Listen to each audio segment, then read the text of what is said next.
Shalom, shalom, shalom, praise the Lord. So, how do you know when it is time to move from one place to the next? Remember the story of Elijah. When there was drought in the land, God provided a brook of water to give him water. And a raven would feed him every single day with meat and with bread every single day. But when the brook dried up, Elijah knew that it was time to move.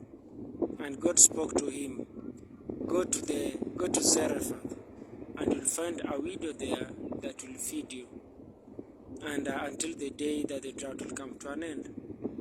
So sometimes we stay by the brook even long after it's dried, and we plead so much with God to continue providing water, or continue sending the ravens, or continue sending the meat via the ravens.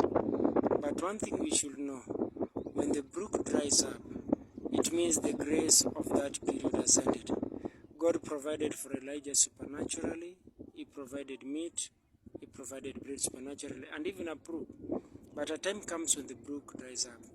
Most believers should know when the brook dries up so that they can move on to the next phase in their ministry, to the next phase in their lives, to the next phase in what the Lord wants us to do.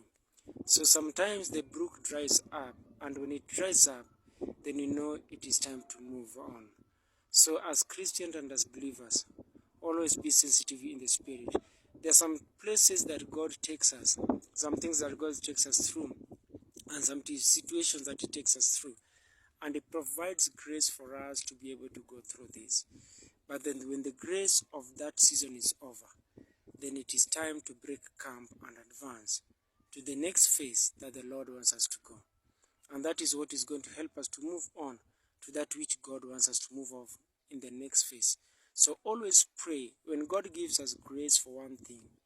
When the season ends and the grace ends, we need discernment to be able to know when that grace has ended and when that period has ended, so that you can move off to the next phase.